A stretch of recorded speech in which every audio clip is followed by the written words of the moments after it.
चल पाछू ये देखो नकली पंडित बन के गांव में ब्यास की सीट पे बैठा है। देख ले उसका चेहरा बल्लिया, ये देखा, देखो जी ये तिवारी आए जो मनु के बन के, ये चमार है और यहाँ कर रहा हूँ भागवत।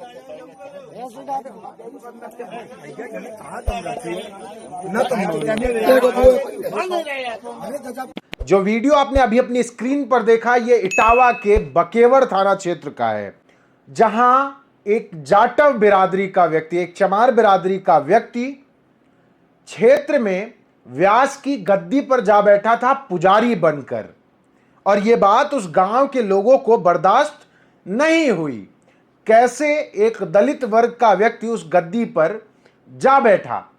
जो वीडियो आपने देखा उसमें साफ तौर पर आप देख सकते हैं कि किस तरीके से उस व्यक्ति को जाति सूचक शब्दों का इस्तेमाल करते हुए गाली दी जा रही है और कहा जा रहा है कि नकली पंडित बनकर बैठा है। और तो और उसका सर पूरी तरीके से मुंडा दिया गया, सिखा चुटिया रखी थी पूरी काट दी गई, जाने उस पर किसका विशेषाधिकार है। और बात यही नहीं बनी, गांव की महिलाओं के पैरों में नाक रगड़वाई गई। उस वीडियो का पूरा हिस्सा देखिए और समझिए कि जातिवाद का क्या आलम है और ये घटनाएं क्यों हो रही हैं, ये भी समझाऊंगा। ये जो विशेषाधिकार मिला हुआ है इसकी क्या वजह है, इस पर भी चर्चा करेंगे और समझेंगे कि इटावा की इस घटना से इस देश के दलित पिछड़ों को क्या सीखना चाहिए।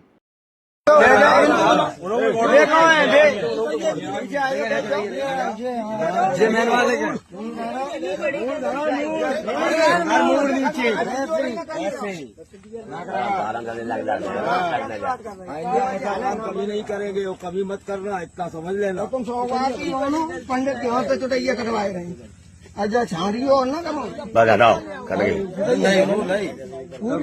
पूरी जान दो जो बंदी है वो चाहिए कि ब्राह्मणन के गांव में आके तुमने मतलब जो करो तुम जिंदगी तुम्हें ऐसा करबो नहीं चाहिए तो जो तुमने करो। हाँ भाई ले ले पिंडिया, भाई ये बंदी है उतनी ले रहे बाबा। हाँ बस महाराज पूरे बटवारे पर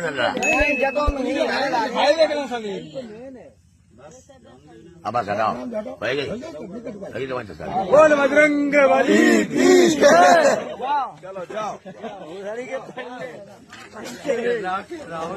जो वीडियो आप देख रहे हैं उस वीडियो के बारे में तमाम दावा सामने आता है।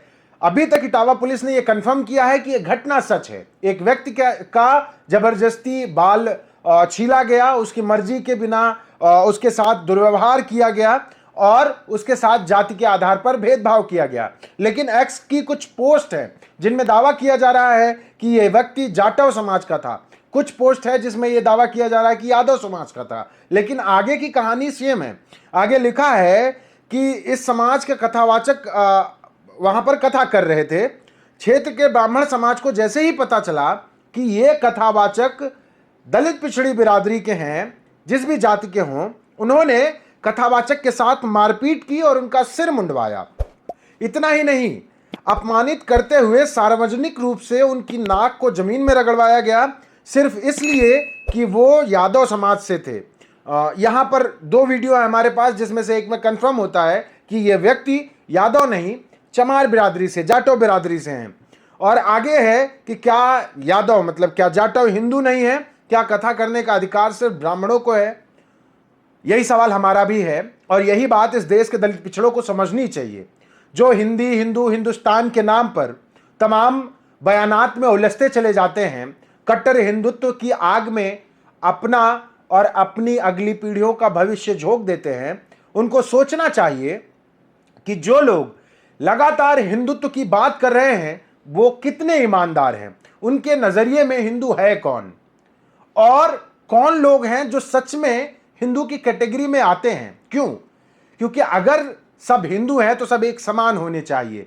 कोई हिंदू नहीं है, कोई ब्राह्मण है, कोई क्षत्रिय है, कोई वैश्य है, कोई शूद्र है, या कोई सवर्ण है, कोई पिछड़ा है, कोई दलित है, कोई आदिवासी है। और ये जो कैटेगराइजेशन है इस देश में, खास करके हिंदुओं में जिस तरीके की कैटेगराइजेशन है और जो वर्ण के आधार पर अब तक शोषण होता आया हजारों सालों से, वही लोग हैं जो आज सत्ता की मलाई खाने के लिए आपको हिंदुत्व की आग में झोंक रहे हैं। इस देश के गृह मंत्री कहते हैं कि अंग्रेजी बोलने वालों के दिन खराब होने वाले हैं। आने वाले वक्त में उन्हें शर्म आएगी। मजे की बात यह है कि इस देश के बड़े नेताओं के, जो भाजपा में हैं या तमाम पार्टियों में हैं, उनके बच्चे अंग्रेजी माध्यम के टॉप क्लास के स्कूलों में पढ़ते हैं और विदेश में जाकर पढ़ाई करते हैं। हिंदी से उन्हें उतना ही प्रेम है जितने में राजनीति हो पाए, वरना हिंदी से उन्हें कोई लगाव नहीं है। जो लोग हिंदुस्तान की बात कर रहे हैं उनकी भी कमोबेश स्थिति यही है। उनके बच्चे विदेशों में रह रहे हैं, कितनों की तो नागरिकता दूसरे देशों की है, पर वोट के लिए, राजनीति के लिए, हमको आपको बरगलाने के लिए वो लगातार धर्म की बात करते हैं।